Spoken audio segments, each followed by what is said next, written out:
What does it truly mean to be a breast cancer conqueror? Spirit, mind, and body. Many of us say, I'm a conqueror, but then at the moment that we hear the word cancer, we become fearful. And as I say always in the classroom, nothing good comes from fear. God doesn't come from fear, or nothing from God is fearful. So today in the classroom, we are very lucky and blessed to have registered nurse, and she is Deanne Richter. She's the coach for Breast Cancer Conqueror. She's taken the baton from Veronique Desaulniers, and I am so excited to be able to introduce you to her. She is the coach now. She is leading the pack, and I am excited that she's going to be sharing the 7 essentials with us. We're going to kind of recap. It's been a while since we've had this recap, so that we can take our health back. So make sure that you get your pencils and papers because we're going to take lots of notes. So let's get started. We're going to learn and grow together. And when you need a friend, you can count on me. I'll be right here waiting for you. Hi, my name is Lily McDermott, and I am a certified life coach. I am a certified holistic cancer coach and the teacher in the classroom, the Lillian McDermott radio show classroom. If this is your first time in the classroom, please know I've been waiting for you. This is a safe place where you can go when you need a friend. It is my commitment to provide natural ways to heal, and it is my mission to make awareness, responsibility, and truth a part of our everyday life. And I hope you, my listening and viewing friend, will feel empowered to embrace a new truth and live the life of your dreams. You know, it is so important that we ourselves take inventory of our life. Sometimes we believe that we're going in the right path and we're excited about it and we tell everybody. But then we hide when we know that we're doing some things that may be harming our body or that's not helpful to the life we want to live. But fortunately, we have conquerors, warriors out there that are willing to guide us, to lead us, to coach us. And so today I'm excited that Deanne Richter, registered nurse, is here to help us kind of sort through how to continue being a conqueror after or before a cancer diagnosis. And since it is our sole purpose in life to give and receive love and knowledge, I am grateful that Deanne Richter is here to do just that. Welcome to the classroom. It's been a long time that we've had you like listed, and I'm glad that you're here finally. Yeah, I'm really excited to be here. It's been a long time coming, like you said, but I think it was the perfect timing now.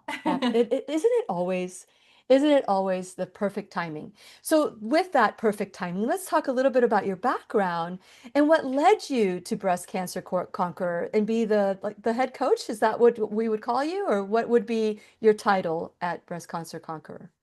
Yeah, no, head coach is what I think would be a good title for me. I've worked for Breast Cancer Conqueror now for going on 11 years. So I've been Wow. there for a long time. I hope that doesn't say too much about my age. Oh, Don't do math or please, you still could be my child, so keep going.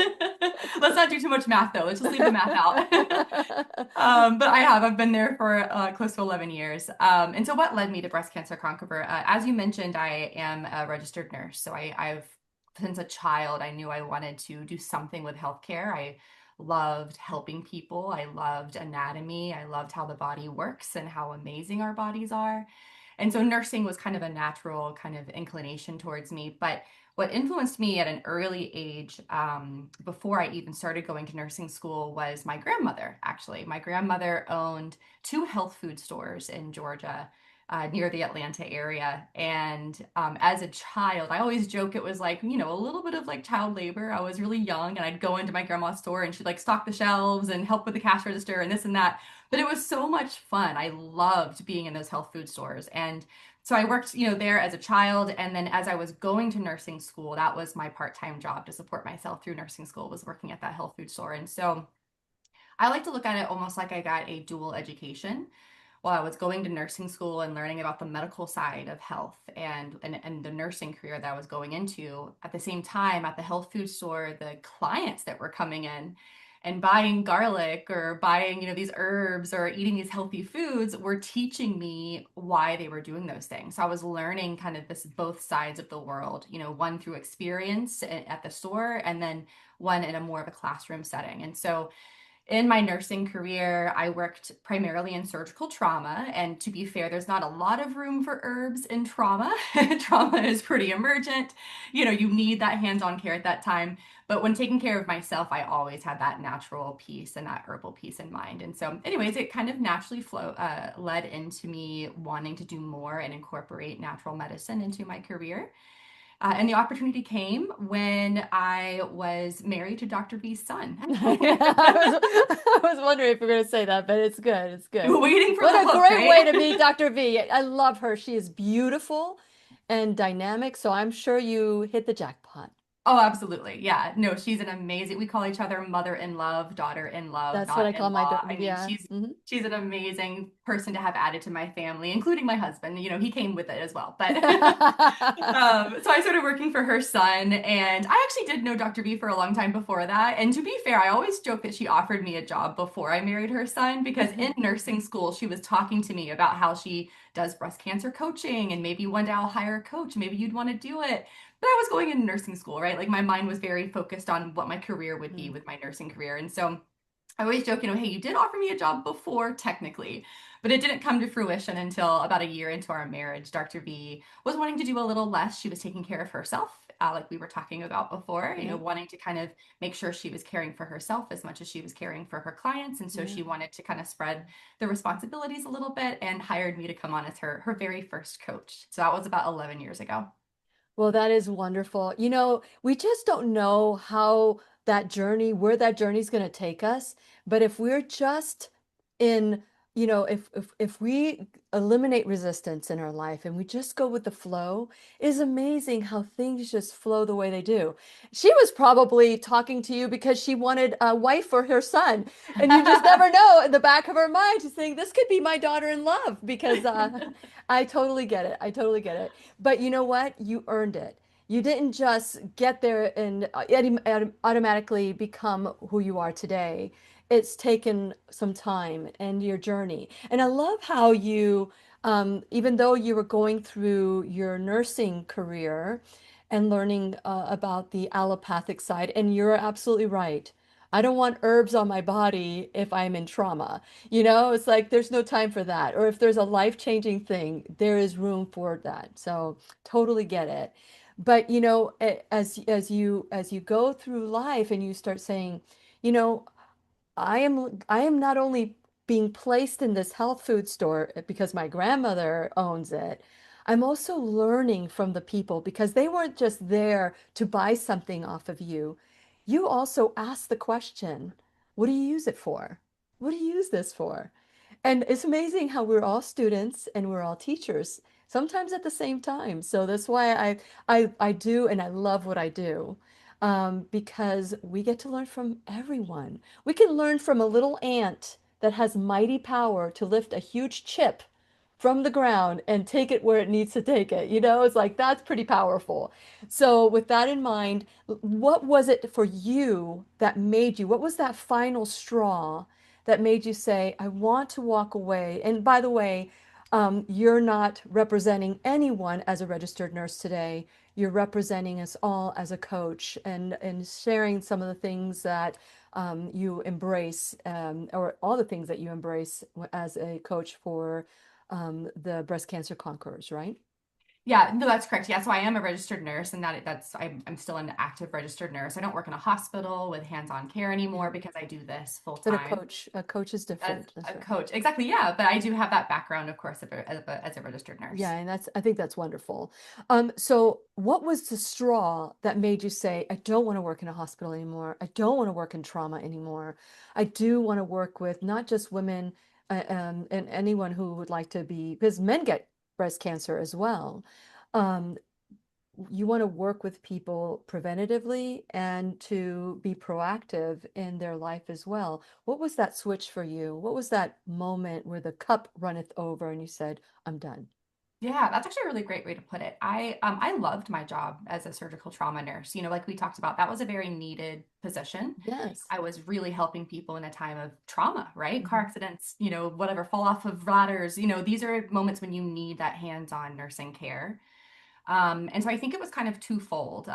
One piece of it for me was healthcare is a really hard place to work. I have so much respect for our nurses and our doctors who are still there doing it. It's very hard on the person. There's not a lot of space for our healthcare providers to really care for themselves. And I think that that's, kind of a mishap in the system, right? We have these people caring for others, but they don't get to eat lunch. They don't get to go to the bathroom for 14 hours. They're standing all day long. They don't have time to exercise. Their circadian rhythms are off because they have weird shifts, so they're not being able to take care of themselves. And so I started to feel personally drained with my job and getting that all too often burnout that nurses get. And so that was a piece of it for me. And so I considered going into, and so that's the first fold. The second fold is I started considering what other options there were for me within the medical system. And like I said, I really loved my trauma care because that was so needed. But I didn't necessarily have a love for passing meds all day, and far too often that system, sure, maybe something is needed at a time, but all too often you're giving a medication and then you're giving another medication to fix the side effects that that first medication caused. Absolutely. And I didn't love that cycle. And so there weren't really a lot of other aspects of nursing hands-on care that I felt drawn to. And so that's kind of where my mindset, I kind of shifted a little bit. I went into home care for a very brief time, Mhm. which I enjoyed because these were, mostly elderly people needing help and, kind of really just caring Yeah. for people again. And so I enjoyed it, but I still just wasn't getting that fulfillment. And so when Dr. V or my mother-in-law kind of started the conversation with, hey, I've never hired a coach, I'd be open to doing that. I just kind of felt like that was what would bring me more satisfaction in my Yeah. day-to-day work. And Yeah. being able to then, of course, that dream of incorporate that herbal medicine and that natural medicine that I really loved. And I was so enthralled with Dr. V being a year into marriage with how she lived her life and, her aspects of what she did on the day-to-day basis. And this, it was even taking my quote unquote education from the health food store to a whole nother level, right? Mhm. Like I had learned the very basics, but here she was taking it down to a scientific, method. And so I head over, what do you call it? Head over heels, jumped in. I was like, yes, we have to do Yeah. this. This is where I Let want to me think go. about it. Yes. Yeah. Yeah. Yeah, absolutely. Yeah. So yeah, I felt a drawing towards it that I had not felt towards any other aspect of nursing care that was open to me at the time. Very good. Very good. And that's a really honest response because when I think of all these healers like Dr. Lorraine Day, one of the reasons she became a trauma nurse is that she felt that you made a big difference. Mhm. That's you're there when you really needed people there. But also there are other things. Your body just knows this is not what I've been ordained to do. This is not what I've been called to do or be. And so how wonderful that that whole thing came full circle for you Mhm. and that you're able to do this. Now, with that in mind, there has to be, some research because when you're talking about herbs and you're talking there are people that go to school and become doctors of that or they become coaches. Did you go through some other formal training or were you trained by Dr. V? And I really would love for you to give the background history of Dr. V, just so that people, because it's been a while since we've had her in the classroom, even though she's been in the classroom many times, it's been a while. And with our new followers, share a little bit about Dr. V and her journey and what made her become a breast conqueror. Yeah, absolutely. Yeah, her journey is amazing. So, Dr. V, before I married into the family, for years, she was a chiropractor. That's how she started off. And so she did activator method chiropractic, which is a very special, gentle form of chiropractic. She also worked with people who had health issues, autoimmune issues, and even cancer, to help them with nutrition and herbal medicine. And so she did that for years on her own. And so she always says, when she got breast cancer, she was really shocked, right? Because she thought, I'm the one helping people when they have cancer. Why is this happening to me? But she did. She had a diagnosis of breast cancer. Her first healing journey, was a big shock for her, like I mentioned, and that's what kind of started her down the road of creating her coaching system and what she calls the 7 essential system, which I'm sure we'll dive into a little deeper later. So she created the 7 essential system. She wrote a book as well, Heal Breast Cancer Naturally. And so that's what started her on her coaching journey. But interestingly, after starting Breast Cancer Conqueror, she successfully healed her breast cancer naturally. And some years went by, and she had a reoccurrence of breast cancer. And so again, kind of like a big, what is going on here? Red flag, why Yeah. is this happening to me?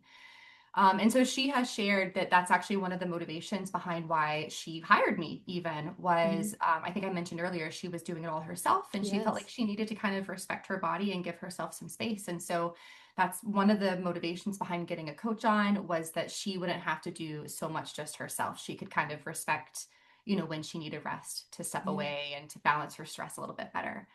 And so, yeah, she had a second reoccurrence and also successfully healed that naturally using the 7 essentials. Lots of, it's not one size fits all, right? But she did a lot of different things to get through that second healing journey. So, yeah, that's her. And she just wrote a second book alongside with Dr. Carl Felt. So they wrote a book called Breast Cancer Breakthrough. Ooh, And so this is a really great book as well. Through her, kind of as the years have gone on, Breast Cancer Conqueror and our coaching has kind of evolved a little bit, to give more support to people who do feel like they want to incorporate that allopathic medicine piece. Because there's no, like I said, no one size fits all journey, right? You have to do correct. what's right for you at the time. And so Dr. V and myself, even through coaching women, were noticing that there was a little bit of information missing. If someone came to us and said, I do want to follow my oncologist's instructions, this Yeah. is what I want to do, what can I do with that? We wanted to make sure we had things that could support them through that. So Breast Cancer Breakthrough, Heal Breast Cancer Naturally is very informative for the natural Mhm. things. And Breast Cancer Breakthrough with Dr. Carl Felt is a little bit more of that integrative piece if you're interested in that. So still the 7 essentials, but how those 7 essentials fit in if you are considering some allopathic interventions. Very good. So that's Ve- Dr. V's, yeah, Yeah, journey. yeah. Yeah. And I love the fact that she was open about it because she could have hidden, like, okay, what's going to happen to my brand? Because many um, people that have a brand get married to their brand and not to the journey that they need to continue on being true to themselves. So I love the fact that she came forward with this and shared her second journey. And I remember having a conversation, and sometimes when we're not done learning, other things happen. They happen for us so that we can continue paying it forward. And that one essential key of that spirit, mind, body connection to health was even more important the second time around than it was the first time around. So let's talk about the 7 essential system that you spend most of your time with the coaching. And let's just start with, is there a particular, do you are they set in a hierarchy or are they all just as important? That's such a good question. Because I think when people hear what all the 7 essentials are, they tend to immediately think it's a hierarchy. Mhm. And that's not true at all. They are all equally important. Not one is more important than the other. It's not about hitting it really hard with one or two of the essentials. It's Mhm. not about being perfect with all of the essentials. It's about a balance of all Yes. seven, finding a balance. And so, yeah, that's really important to know. And just for people who have never heard of the 7 essentials, I'll run through what the seven are Mhm. really quickly so you know an overview of what they are. Essential number one is to let food be your medicine. And so that's where I think when people hear that, they immediately think, oh, that's because that's the most important, right? And it is very important. Don't get me wrong. It is very important, but it's not the hierarchy. But essential number one is let food be your medicine. Essential number two is to reduce your toxic exposure. So, including the toxic world we live in, how to reduce the exposures, but then also how to properly support detoxification. Essential number three is to balance your energy. So, that comes into play with things like chiropractic care, with hormone balance, iodine balance, thyroid function, all of those little nuances that make our bodies run properly. Essential number four is to heal your emotional wounds. And so, to your point, when Dr. V had her second healing journey, she really felt like what was kind of lacking for her was that essential number 4, that she had let that lax a little too much over the previous years. So that's about stress management. It's about having a proper way to, modalities to express your emotions. And it's also, of course, about addressing previous traumas that may have happened in the past. Symptom number 5 sometimes surprises people. That's to embrace biological dentistry. And so I think sometimes the last thing we're thinking of when we think of breast cancer or cancer is dental work. But our mouth and the health of our mouth has a very close tie to the health of the rest of our bodies, not only with toxic exposure, but also with just overall balance of our immune system, and how our body properly works. It's the gateway to your health, right? So addressing your dental health is really important. Essential number 6 is the one part I really knew about. That's to repair with therapeutic plants. So when I first started working with Dr. V with the health food store, I knew all about the herbs, right? I was like, I know this herb does this and this does this. But that was the one thing. I had to get educated on the other things. And then essential number 7 is early detection and testing. And this was another piece of the pie that really drew me to Dr. V's method. Coming from that allopathic background, Dr. V is big on test and don't guess. And so I think it's really important that you have proven testing methods to monitor your progress through a cancer Yeah. healing journey, to see where you are, to get a baseline. You don't want to just guess when you're doing this stuff. So all the testing you can do to properly monitor what you're doing. And we're going to dive into each one of those because I think it's really important to know what we're about to talk about, but also know that there's like more that we have to dive into when we say food is medicine, when we say all these things. And that's what we talk about, this personal responsibility here in the classroom. It is so important that we take personal responsibility. We're going to hear a lot about it. And many times we want to dismiss, oh, that's not so important. I know this person, they lived 300 years and they smoked every day, they drank every day, they partied every day, and we tend to dismiss things. And so I want to take a little pause here to talk about the website because I want to go deep as we can with the time that we have left once we start diving into the 7 essentials. But I want for you to make a commitment for those of you who are listening, whether you're new or you're a regular in the classroom and you've been with us for 14 and a half years. Can you believe it? 14 and a half years. That I want you to say, you know what? I'm going to write it down and I'm not going to believe anything they're saying. I'm going to research it because this is what we talk about here is new truths. These are things that you've maybe heard before that you've dismissed, but then you realize, I'm hearing it again and I'm hearing it again. I really do want to research it because I'm not going to just repeat what Deanne and Lily say. I am going to research it so that it becomes my truth. And whether you embrace it today or you embrace it another time, just mark it in the back of your mind that these are some truths that will help you towards health. And so I want to encourage you to go to whenyouneedafriend.com. While there, please subscribe to the website.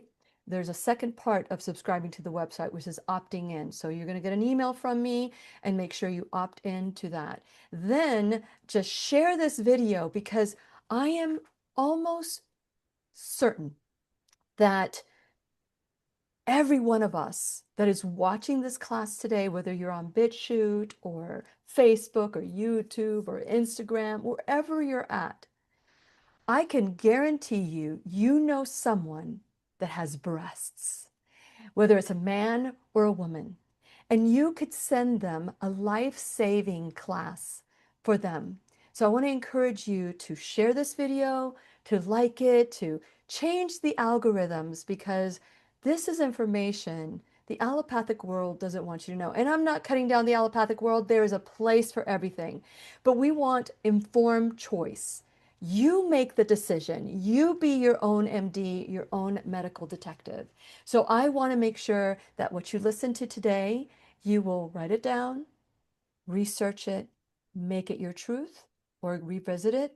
Or if you say, oh, this is not going to work for me, then that's fine. It doesn't work for you. But what will? Those are the questions we need to ask ourselves. We take care of a lot of people, but the best advice we could receive is the advice that you give. I say it all the time, and I listen to myself and go, yeah, I should have followed that.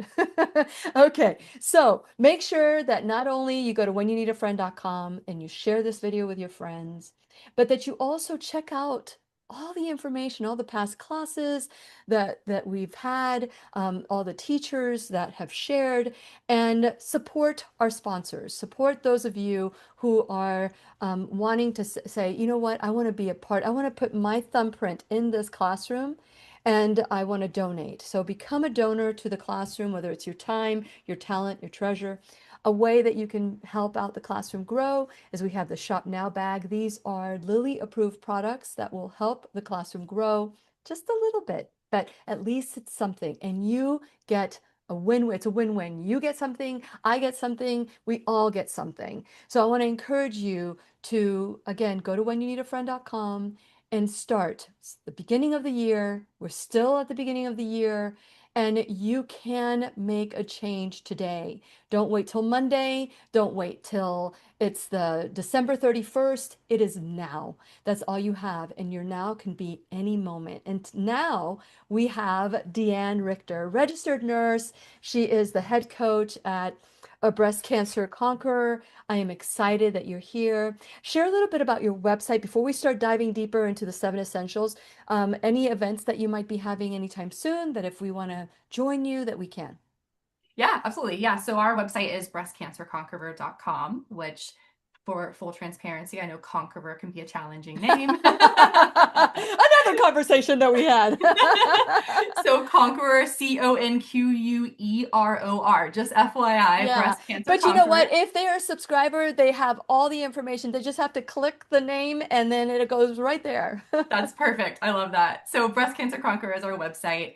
What I love about our website, we have weekly blogs that we release with free information. And so I've had people come to me before who haven't done coaching with us ever that said, even your blogs were enough to kind of help lead me through what Yeah. I needed in my journey at the time. So check out our website for the free blogs. We also, of course, have a shop with amazing supplements and Dr. V recommended products. And of course, we offer coaching if that's something that you feel like you need more one-on-one direct support along your Mhm. healing journey.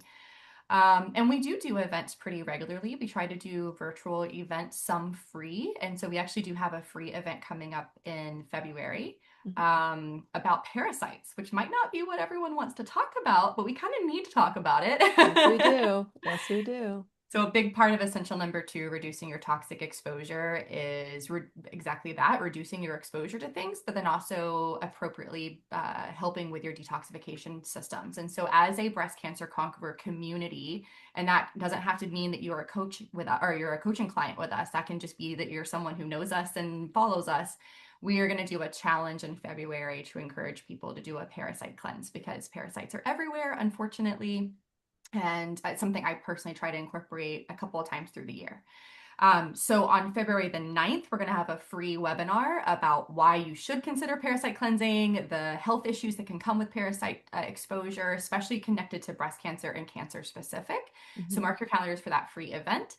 And then the Okay. cleanse itself is going to start a little bit later in February. It's best to do parasite cleanses around a full moon. If you don't know why, you might not want to know why, but they're a little bit more active around that time, and that's when it's easiest to get to them. Yeah. So the next full moon is, I think, March 3rd. So we're starting our cleanse on February the 27th as a community. So during that week, starting February 27th, we will have kind of some instructions for what you can do for a parasite cleanse. We'll have multiple live events where you can come and ask questions if you have questions about the cleanse Great. or anything else. So just a good kind of push to encourage people to think about parasite cleansing. Very good. And if you get me that link, I will make sure that I put it in the district description below so that everybody can click on it and is able to sign up and join. I might even do it with you. Yeah, I would welcome you. I might do it and maybe even take pictures of what I see. I know Yeah, I get a little techie like that, a little geeky when it I comes understand. to things that you discover you didn't know you had. And There you so go. so let's go start. I don't want to dive deeper on that one, but let's start with the 7 essentials because I know that many people and they have written to me because I was vegan for probably 8 years. I was vegan. At first, I was raw vegan for 3 years, and then I changed to nutritarian. And then now I eat more animal products. And it's amazing how many people that are vegans, they say, "Oh, you need to be vegan," and I can't believe you're not a vegan anymore. And I always say that if veganism was the only answer, then I would be a vegan. But as I've done research for 15 years, I've noticed that one size doesn't fit all. So let's talk about food as medicine. What do you mean as food as medicine? Yeah, I love that you brought up that topic too. So food being your medicine, it's a fundamental belief, right? You are what you eat. I mean, it's so simple. Our bodies use our food for nutrition. Our food is the building blocks of how our body is going to function. Food is the first place where you can get medicine, and it's food is also a medicine that you can partake in 3 times a day or maybe more, right? So it's a regular piece of your health. And what you mentioned is a big part of what we call essential number one, let food be your medicine, is there is no one size fits all diet. Vegan is a great diet for some people, but carnivore is a great diet for some people, right? So there's a wide array of diets. And so I personally always feel, if you're listening to someone or listening to a interview and they're like, the only way everyone should eat is XYZ, put a question mark there, put a little red flag and do a little bit more research because each of us are very unique. We have unique backgrounds, we have unique genetic makeup, we have unique metabolic processes. And so to truly have food be your medicine does take a little bit of detective work to figure out what best supports your body individually, not necessarily everyone else's body. Um, so Well, one of the I things, wanna add one thing. Yeah, not all food, there's not one size fits all with food, but I think that we could agree unanimously that processed food is the enemy. It is not at all good. yeah, so within that idea and that belief, there are foods to avoid and foods to enjoy, right? Yeah. And so foods to avoid, sugar, processed foods, animal proteins that have been treated with hormones and steroids, Mhm. pesticides, right? Yes, there are certainly foods that all of us need to Yes. avoid. Yes. And then within that too, foods to enjoy. There are foods that the vast majority of us do very well with, Mhm. clean vegetables, greens, cruciferous vegetables, fruits like blueberries that are low glycemic. So yeah, there are some standards to follow, Yeah. some guidelines you could say to follow, but then the nuances of how much and when and what can change from person to person. Absolutely. And just Absolutely. one tip that I love to give, one of our favorite ways to look into that is a test called the nutrition genome test. So again, test, don't guess. It's a DNA test. It tells you about your epigenetics and what foods help support your genetic strengths and or your weaknesses, what weaknesses genetically you have and what foods help to balance those out. So And that's a what was really that great test place to start. again? It's called nutrition genome. Yep, you can do it at home yourself. It's a cheek swab. You get the report back. They even provide what they call your personalized grocery list, which I think is so cool. It's this list, 2, 3 pages of the nutrients that are most important for you, and then a paragraph of all of the foods that have those nutrients in them. So you can almost use it as, again, a grocery list. Hey, these are the foods that best support my DNA. How accurate are these tests? Yeah. I mean, I've been working with nutrition genome test for not all 11 years, but I would say probably about 7 years of working with Dr. V. And they are very spot on for my clients. Really? Very Sometimes some good. of their genetic I'd like weaknesses will come up, and a client will say, that answered a question I've been wondering about forever. I've been wondering why this was happening, and that pinpointed why it is. So, yeah, it's my opinion, it's been very accurate. How different is that from a gut check? Like something that did they check a blood test where they can see if you have inflammation in your gut? How similar is that?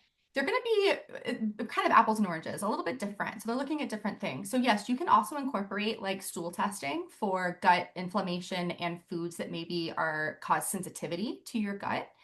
But that's telling you something a little bit different than nutrition genome. What nutrition genome is doing specifically is literally listing out your genetic makeup, telling you what genes you have that are good things. Like, hey, this is really great. This encourages, tumor suppression, or this encourages Hmm. good metabolism. Wow. Okay. But then to also list out what we call your weaknesses. which I always say don't get scared, right? Because just Yeah. because it's a weakness doesn't mean it's going to happen. That's the point of the nutrition genome test, is how do we Prevention. minimize that, Yes. right? Yeah. So list out those weaknesses. Hey, you do have a weakness in, for example, something people learn oftentimes is melatonin production. And that melatonin, their production may not, they may not produce as much as others, and that can wreak havoc on their glucose control. And so with cancer, that's really important. So some Yes. people are supplementing with melatonin, but their body doesn't process it well, and that's causing sugar spikes. So that can kind of fine tune things like that. But then it takes Interesting. those weaknesses and tells you the foods that, the nutrients, I should say, that upregulate those weaknesses. Very good. Very good. Okay, keep going. Keep going. Do you want to move on to toxic exposure? Or do you have anything else Yeah. that you want Essential to number add two. about food? Okay, go ahead. Yeah. Reduce your toxic exposure. So it's fundamental. We live in a toxic world. We are exposed to toxins every day, all day. Once again, this is one that I always encourage people to pay attention to the title. It's not eliminate your toxic exposure, it's reduce your toxic exposure. And that's on purpose, because you can't have no toxic exposure in the world we live in. So the first piece of that is the big ones, right? Reduce your exposure to chemical estrogens, parabens, phthalates, pesticides. Do as best you can to reduce how much of those are coming into your home and onto your body.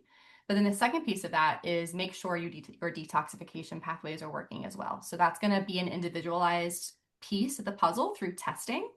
Maybe there are some weaknesses for detoxification for you. Maybe you need some methylation support. Maybe your liver is weak, whatever it is, we kind of fine tune to figure out what pieces of that detoxification system needs most support for you. Now, what test do you use for that? Nutrition genome is a big one, looking at those. So wow, so Yeah. you get that too. Okay, that's good to know. There's a whole section about detoxification, your strengths and your weaknesses with nutrition Okay. genome. Okay. Another one of my favorites is going to be the a methylation test. There's multiple methylation tests you can do out there, but that's looking at how your body processes hormones, specifically for women, how you break those hormones down. And so that's an important part of detoxification with breast cancer, to help with Mm. hormone balance. Yeah, it sounds like this would be a great class to do just on that topic alone. Okay, Yeah. so I know that toxicity is very personal.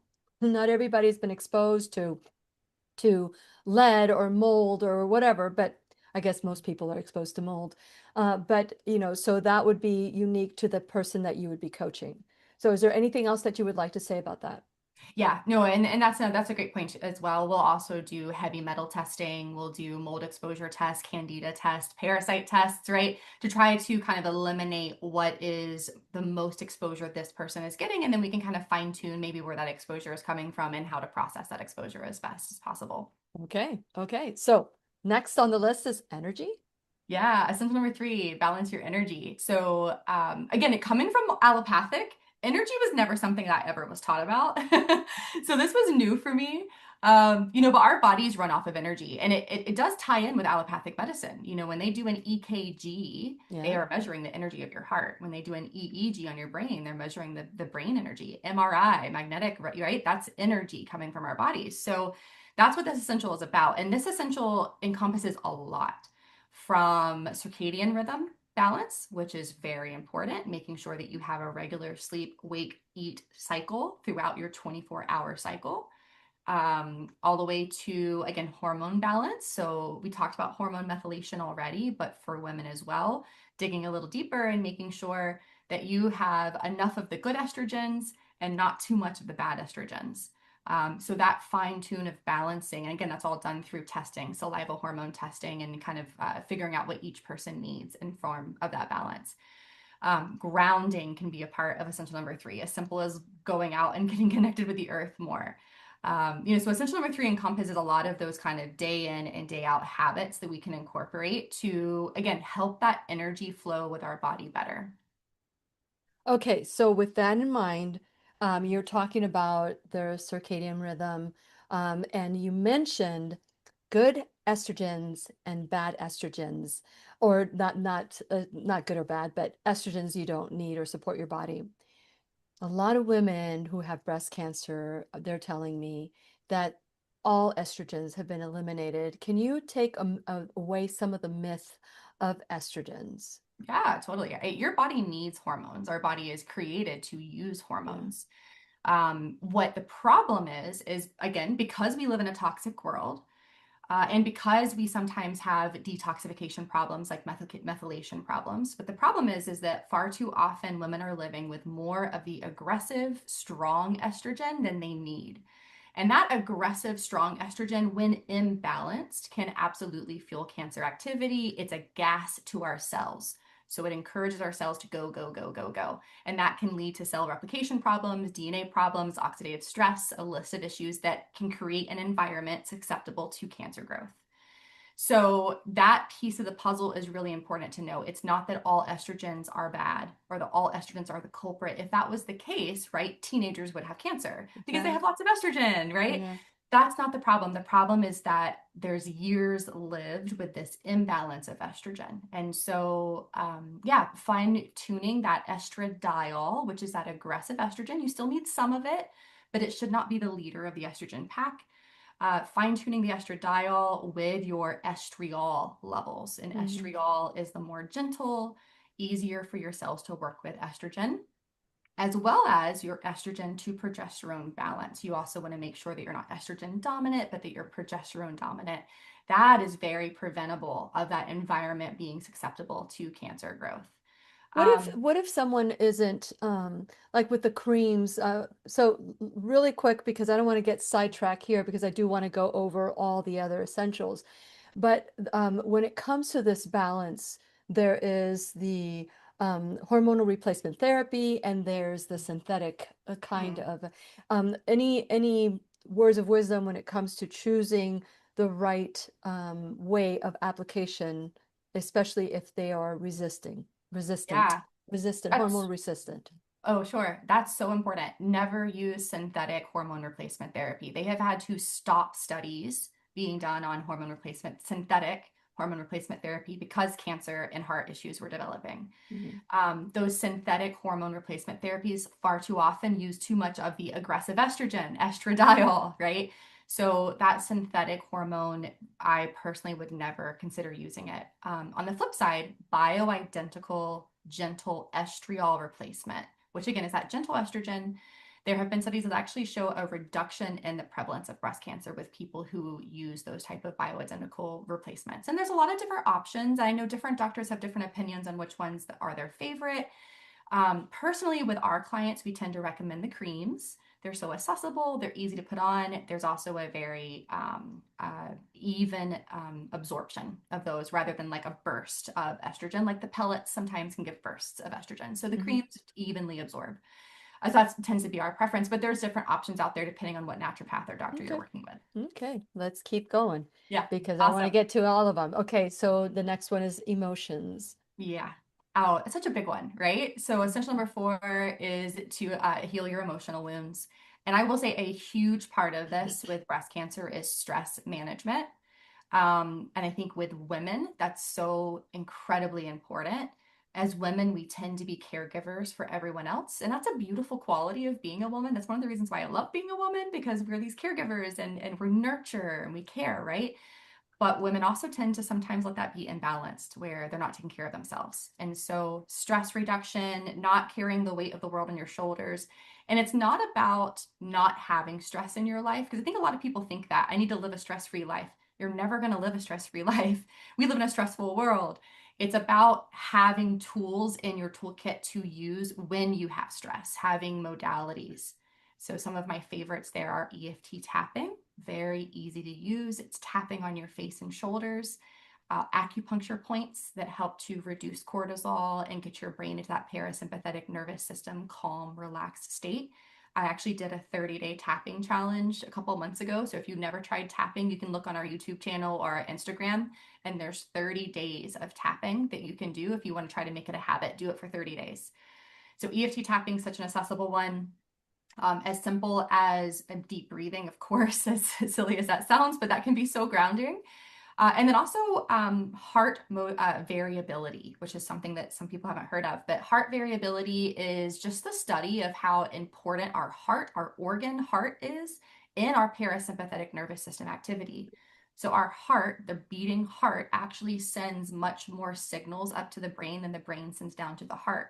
So if you are in a stressed fight or flight mode, if you can focus on calming your heart rate down, getting your heart calm, that heart very effectively sends that message, hey, she's telling me I'm not being chased by anyone with a knife. You can calm down. And that brain relays that message to the rest of the body. So working, it goes a little deeper than that, of course, but that's kind of the basics of working on that heart rate and that heart variability is such an accessible tool for stress management. Beautiful. Okay, moving on to the next, unless you have something else to say about emotions, which I know that we could spend another class doing the entire day on emotions, but the next is biological dentistry. I Mhm. just had a root canal removed that had Mm. failed after 30 years, and I've been wanting to take it out, but it's like you don't want to do that, you just don't. And but you've got to do what's best for you. So let's talk about biological dentistry.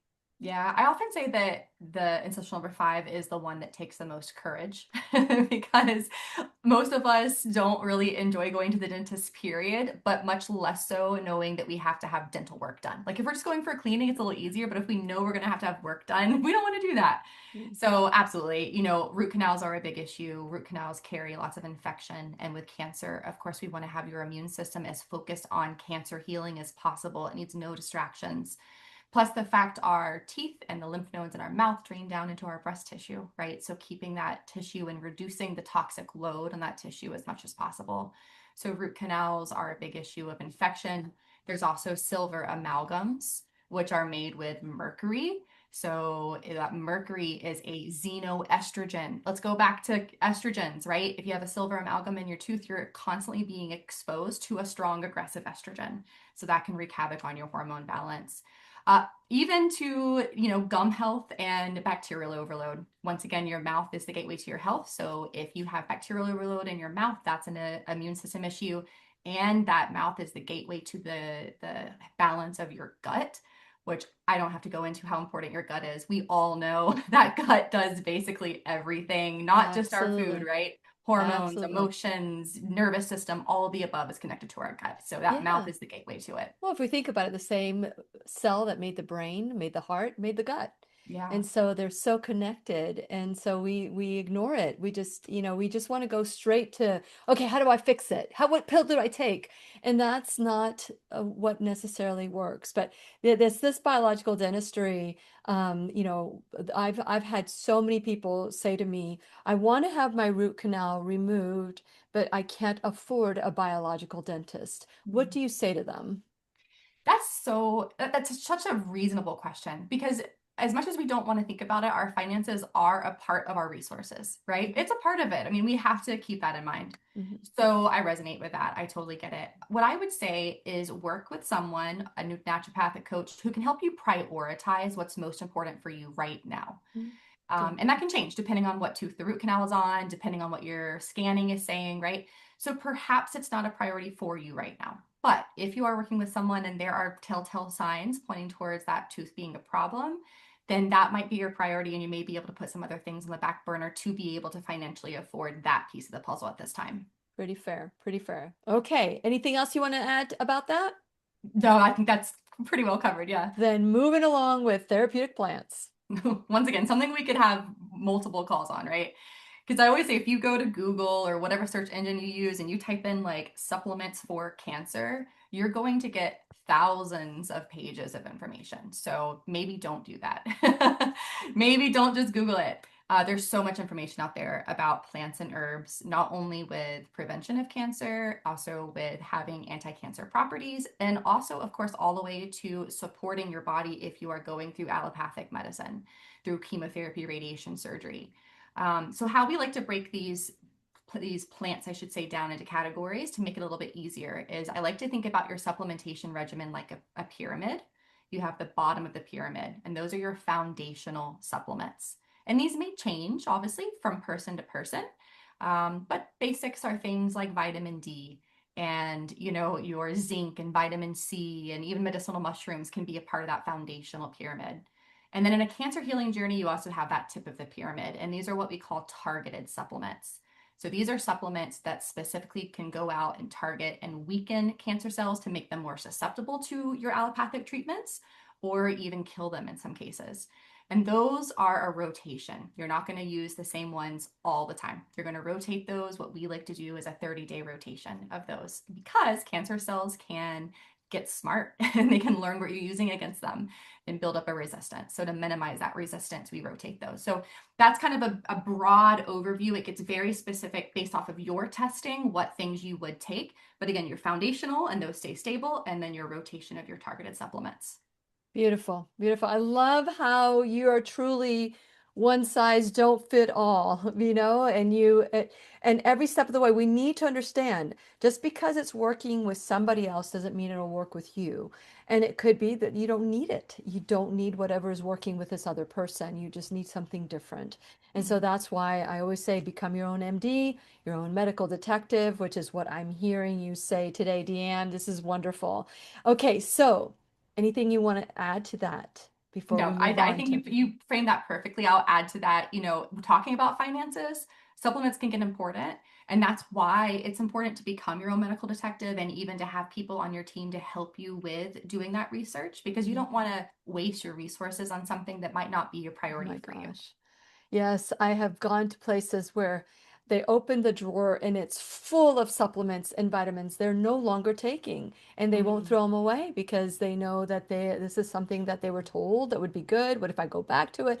Well, it's so good to discover what it is, what your deficiencies are, so that you can work with it. So I get it. I get it. Okay, so early detection, which I believe is key in Mhm. every situation. So what do you want to Absolutely. I say? mean, there's no denying that the earlier you figure out that a problem is arising, the better the outcome, right?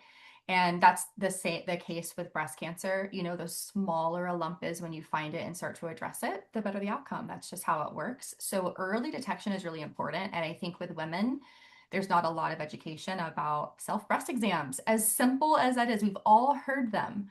But the vast majority of women who find or have a breast cancer diagnosis, I should say, originally felt the lump themselves. So the testing that we're doing, although has its time and place, is not necessarily preventative testing. It's finding a lump once it's already there. So let's incorporate things that can be early detecting, and that would be things like inflammatory markers. Inflammation is the root cause of all diseases, autoimmune issues, gut issues, whatever it be, and cancer have a root cause with inflammation. So inflammatory markers like your highly sensitive C-reactive protein, your lactose dehydrogenase, your erythrocyte sedimentation rate. If these words are making question marks, you can go to our blogs on our website. We have plenty of information about them and even how you can ask your doctor to have them drawn. So look at those early detecting inflammatory markers. And if there's inflammation there, that doesn't mean you have cancer, but that means that you want to fix that inflammation before that root cause can cause a problem. And again, within that essential number seven is also going to be things like hormone testing, hormone methylation, and also physical scans like ultrasounds or thermographies to look at the physical tissue that is of the breast.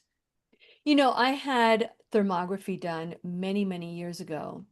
I just want to just address this. The response that I got was so vague that anything could be happening to me. And so, how do you feel confident about assessing thermography as to this is happening now or this could happen in 10 years? How do you assess that? So that's a great point. Thermography and early detection is not necessarily diagnostic breast cancer tests, Correct. right? So thermography is not a diagnostic breast cancer test. Do not use thermography as your one test. Don't use any test as your one test. You should have multiple testing no matter what. I love what you're saying. Keep going. So don't choose just one test, but especially thermography. Thermography is really only purposed to look for inflammation in the breast tissue. You can have inflammation in the breast tissue and not have cancer, and you can Correct. have no inflammation in the breast tissue but have cancer. So thermography is not a diagnostic test. What it's looking for is, again, the environment of the Hot breast. spots. Hot There you spots, go. right? Yeah. Just hot Is the spots. environment of the breast potentially susceptible to cancer growth? And if so, let's get that environment in a clean, not susceptible environment as much as possible. So don't use it as a diagnostic test, use it with other testing. And again, that rule applies to all tests that you have done.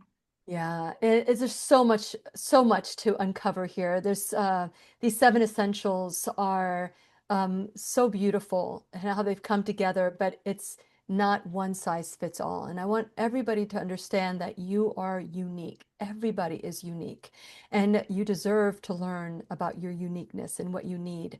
And so before, like, it's like, can you believe how much how fast time flies in the classroom? Breast Cancer Conqueror is where you will find Deanne, excuse me, and you can reach out to her at coaching@breastcancerconqueror.com if you are interested in learning more about the February 9th, 2026, for the free webinar that they're going to be doing. I might even show up at that. I don't know. Let's talk about this. And there's just so much that we can do for prevention. I love the early detection because most people go, I don't want to know. I don't want to know. Why don't you want to know? Use it as a baseline and use it as prevention. This is what I need to do to prevent. Even if you have a predisposition, and this is one of these myths that really drives me crazy. And I don't know if maybe you have a different opinion, and maybe my opinion is like based on very little evidence. But when someone says about the BRCA gene, oh, I have the BRCA gene, I'm going to take off my breast. I always say to them, but what did the other 50% of the women that didn't do this, that didn't get the cancer, what did they do? Just because you have this gene doesn't mean that you're going to get it, but do everything to avoid it. Would you say there's something that I missed here?